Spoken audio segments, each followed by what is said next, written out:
तो दोस्तों आज इस वीडियो में हम बात करेंगे डेव रामसे की book the total money makeover की। इस बुक को अभी तक की one of the best finance book माना जाता है क्योंकि इस बुक में बताई गई सारी बातें काफी प्रैक्टिकल हैं और यह बुक हर आम आदमी के लिए लिखी गई है। इस बुक में डेव हमें बताते हैं कि किस तरह हम फाइनेंशियली फिटनेस अचीव कर सकते हैं और अपनी लाइफ में पैसे से लेकर जितना भी स्ट्रेस है उससे कैसे अपने आप को दूर रख सकते हैं। डेव जब 26 साल के थे तब वो मिलेनियर थे, बट उनकी पैसों का सही तरीके से उपयोग नहीं करने के कारण 30 साल की उम्र में उन्होंने सब कुछ खो दिया और फिर उन्होंने पैसों के बारे में जानना शुरू किया और उन्होंने जो कुछ भी सीखा उन्होंने ये सब बुक में बताया है। तो आज मैं आपको इस बुक से 5 ऐसे स्टेप्स बताने वाला हूँ जिन्हें फॉलो करके हम फाइनेंशियल फिटनेस अचीव कर सकते हैं और कोई भी स्टेप हमें मिस नहीं करना है। तो इस वीडियो को एंड तक जरूर देखिएगा। So let's begin. Step number 1, no more denial. Author बोलते हैं कि मैक्सिमम लोग फाइनेंशियल प्रॉब्लम में इसलिए रहते हैं क्योंकि वो लोग एक्सेप्ट ही नहीं करते हैं कि एक्चुअल में उन्हें कोई फाइनेंशियल प्रॉब्लम है और हमेशा डिनाइल में जीते हैं। जिस तरह कोई इंसान खूब जंक फूड खाता है और कभी भी एक्सरसाइज पर ध्यान ही नहीं देता है और उसे रियलाइज भी नहीं होता है कि धीरे धीरे वो आउट ऑफ शेप होता जा रहा है और हमेशा डिनाइल में जीता है कि मैं बिल्कुल फिट हूँ, और जब उसे रियलाइज होता है कि वो सचमुच में मोटा हो गया है, उसकी हेल्थ खराब हो गई है, तब तक बहुत देर हो जाती है। उसी तरह बहुत सारे लोग दिखने में तो अमीर हो सकते हैं क्योंकि वो हमेशा अपने मोबाइल अपडेट करते रहते हैं, उनके पास महंगे घर होते हैं, नई नई गाड़ियां होती हैं और यह सारी चीजें वो लोन और अपने क्रेडिट कार्ड से खरीदते रहते हैं, जिससे उन्हें लगता है कि उन्हें फाइनेंशियली कोई प्रॉब्लम ही नहीं है और हमेशा डिनाइल में जीते हैं। और जब तक उन्हें पता चलता है तब तक बहुत देर हो जाती है क्योंकि ये प्रोसेस बहुत ही स्लो होता है और लोग इसे इग्नोर करते चले जाते हैं। तो ऑथर बोलते हैं कि हमारी फाइनेंशियल कंडीशन बिल्कुल हमारी फिटनेस की तरह होती है, हमें उसका हर वक्त ध्यान रखना है, नहीं तो हमें पता ही नहीं लगेगा कि हम कब बर्बाद हो गए हैं। इसलिए ऑथर हमें डिनाइल से बाहर आने को बोलते हैं और बताते हैं कि सच का सामना करो, अपने आप को मिरर में देखो क्योंकि आप ही खुद के सबसे बड़े दुश्मन हो, और अगर आपका वेट ज्यादा है तो उसे एक्सेप्ट करो और एक्सरसाइज करो। उसी तरह अपने खर्चों को ट्रैक करो कि आप कितना कमाते हो और कितना पैसा खर्च कर रहे हो। कहीं ऐसा तो नहीं कि आप जितना कमाते हो उससे ज्यादा तो खर्च कर रहे हो, तो आप फाइनेंशियली आउट ऑफ शेप हो और ये फाइनेंशियल बबल कभी भी फट सकता है। तो उससे पहले रेडी हो जाओ और अपने आप को उससे बाहर निकाल लो। Step number 2, start your emergency fund. जब भी हमें कोई इमरजेंसी होती है तो ऑथर ने उन दिनों को रेनी डेज का नाम दिया है और इस इमरजेंसी फंड को ऑथर ने अम्ब्रेला बताया है। जिस तरह बारिश से हमें ये अम्ब्रेला बचाता है, उसी तरह जब कोई इमरजेंसी आती है उस वक्त यह इमरजेंसी फंड हमारे अम्ब्रेला की तरह काम करता है और हमें भीगने से बचाता है, मतलब कि हमारे काम आता है। अब सवाल यह आता है कि हमें कितना फंड चाहिए इमरजेंसी के लिए। ऑथर हमें $1000 सजेस्ट करते हैं, यानी कि लगभग 75,000 रुपए, बट आपकी एटलीस्ट एक मंथ की सैलरी तो इमरजेंसी फंड में आपके पास होनी चाहिए, जिससे आपको इधर उधर पैसे मांगने की जरूरत ना पड़े। अब इमरजेंसी कैसे हो सकती है? अचानक से आपके घर में कोई मेडिकल इमरजेंसी आ जाए, या फिर आपकी जॉब चली जाए, या फिर आपके बिजनेस में बहुत ही बड़ा लॉस हो जाए, ये सब इमरजेंसी हो सकती है। और ये इमरजेंसी फंड लिक्विड फॉर्म में आपके पास होना चाहिए, मतलब कि इन पैसों को आपको स्टॉक्स में या म्यूचुअल फंड्स में या फिर रियल एस्टेट में नहीं डालना है। ये पैसे आपके पास इजीली एक्सेसिबल होने चाहिए, जिससे कि इमरजेंसी के टाइम पर आप तुरंत इन्हें काम में ले सके और उस वक्त आपको किसी से पैसे मांगने की जरूरत या फिर अपने क्रेडिट कार्ड का इस्तेमाल करने की जरूरत ना पड़े। और आपको यह ध्यान रखना है कि आपका यह इमरजेंसी फंड आपको अपने शौक के लिए जैसे बर्थडे पार्टी या फिर नए मोबाइल खरीदने में काम में नहीं लेना है। जब एक्चुअल में कोई इमरजेंसी आएगी तभी आप इस फंड का इस्तेमाल कर सकते हो। और ऑथर हमें बताते हैं कि अगर आप अपने इमरजेंसी फंड का इस्तेमाल कर लेते हो तो आपको वापस से इस इमरजेंसी फंड को जल्दी से जल्दी इकट्ठा करके रख देना है। स्टेप नंबर 3, पे your loans with death snowball. अगर आप अपनी वेल्थ को बिल्ड करना चाहते हो तो आपकी सबसे पावरफुल वेपन होती है आपकी इनकम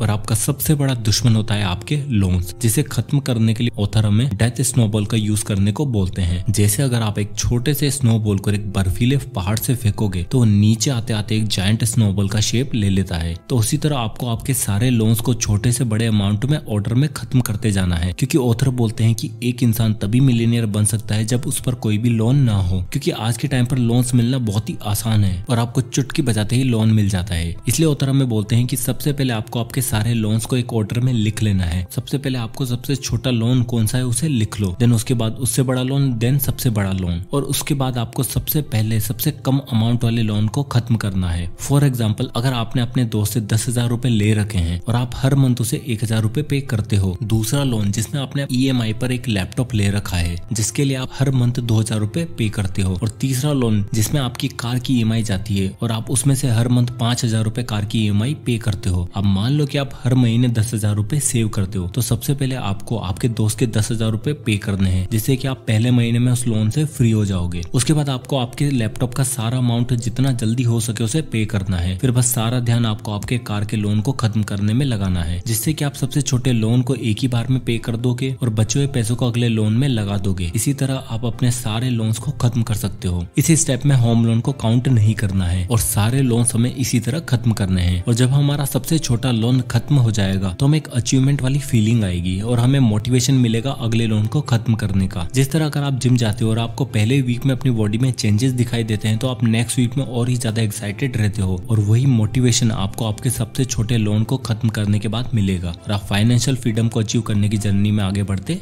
जाओगे। Step number 4, finish the emergency fund. अगर हमने आगे के स्टेप्स कंप्लीट कर लिए हैं तो अब हमारे ऊपर कोई भी लोन नहीं बचा है एक्सेप्ट होम लोन के, और हमारे पास एटलीस्ट 75,000 रुपए भी होंगे। तो अब टाइम है हमें हमारे इमरजेंसी फंड को पूरा करने का। अब हम में से कई लोग सोचेंगे कि यार पहले भी तो हमने इस इमरजेंसी फंड की बात की थी, लेकिन यह स्टेप कहता है कि हमारे पास लिक्विड फॉर्म में कम से कम इतने पैसे होने चाहिए जिससे कि हम नेक्स्ट 6 महीने का खर्चा निकाल सकें। यानी कि अगर आपके महीने का खर्चा 50,000 है तो आपके पास 50,000 इंटू 6 यानी कि 3 लाख रुपए आपके पास लिक्विड फॉर्म में होने चाहिए। अब यह रखना क्यों है तो होतर हमें बताते हैं कि इमरजेंसी अब बुरा वक्त बताकर नहीं आता है। हो सकता है कि अचानक से आपकी जॉब चली जाए या फिर किसी को बड़ी बीमारी हो जाए, तो ऐसे वक्त में आपको अगले कुछ महीनों तक पैसे की टेंशन नहीं रहेगी और आप आसानी से अपनी नई जॉब इतने टाइम में ढूंढ ही लोगे। इसलिए आपके पास एटलीस्ट 6 महीने का इमरजेंसी फंड हर वक्त होना चाहिए। अब कई लोगों को लगेगा कि यार इन पैसों को तो मैं इन्वेस्ट कर देता हूँ, मुझे अच्छे रिटर्न मिल जाएंगे, बट ऑथर इसके लिए मना करते हैं। वो बोलते हैं कि यह पैसे आपके इंश्योरेंस के लिए हैं, इसलिए हो सकता है कि आपको इससे अच्छे रिटर्न न मिले बट बुरे वक्त में यही आपके काम आएंगे, इसलिए इतना फंड हमारे पास होना ही चाहिए। Step number 5, invest and enjoy. अब तक आपको लग रहा होगा कि ऑथर हमें एंजॉय ही नहीं करने दे रहे हैं, बट ऑथर का मानना है कि फ्रीडम मिलने के बाद एंजॉय करने का मजा ही अलग होता है, क्योंकि अब आपके सर पर कोई भी लोन बाकी नहीं होगा और अब आपके पास इमरजेंसी के लिए भी अच्छा खासा फंड भी पड़ा है। तो अब आप जो पैसा कमा रहे हो उन्हें इन्वेस्ट करना स्टार्ट कर दो और बचे हुए पैसों से अपनी लाइफ को एंजॉय करो। और अब आपको आपकी फाइनेंशियल फिटनेस को मेंटेन करके रखना है। जब आप जिम में बहुत मेहनत करके एक अच्छा शेप ले लेते हो तो उसके बाद आपको उतना वर्कआउट नहीं करना होता है और आप तब भी अपनी फिटनेस को मेंटेन रख सकते हो। उसी तरह जब आप अपने आप को फाइनेंशियली सिक्योर कर लेते हो तो ऑथर हमें अपनी इनकम का एटलीस्ट 15% इन्वेस्ट करने को बोलते हैं, जो कि आपके फ्यूचर को सिक्योर रखेगा। उसके लिए आप अपने पैसों को स्टॉक्स में, बॉन्ड्स में या फिर म्यूचुअल फंड आदि में इन्वेस्ट कर सकते हो और आपका एम होना चाहिए अपनी इन्वेस्टमेंट से एटलीस्ट 10% रिटर्न जनरेट करने का। और जब आप ये रिटर्न अचीव कर लोगे तो सही मायनों में आप अमीर बनने के रास्ते पर चलना स्टार्ट कर दोगे और बहुत ही जल्दी फाइनेंशियल फ्रीडम भी हासिल कर लोगे। तो दोस्तों ये थे 5 स्टेप्स डेव रामसे की इस amazing book the total money makeover से। तो अगर आप भी फाइनेंशियल फ्रीडम अचीव करना चाहते हैं तो इन बताए हुए सारे स्टेप्स को फॉलो जरूर करिएगा। तो आई होप कि ये वीडियो आपको पसंद आया होगा, तो इसे लाइक करें और ज्यादा से ज्यादा लोगों तक इसे शेयर करें ताकि बाकी लोगों को भी इस चीज के बारे में पता चल सके। और आगे के वीडियोस के लिए हमारे चैनल को सब्सक्राइब जरूर करिएगा। और अगर आप किसी भी बुक या टॉपिक पर वीडियो चाहते हैं तो हमें कमेंट बॉक्स में कमेंट करके जरूर बताइएगा, हम उस पर वीडियो बनाने की पूरी कोशिश करेंगे। तो मिलते हैं नेक्स्ट वीडियो में, तब तक के लिए जय हिंद।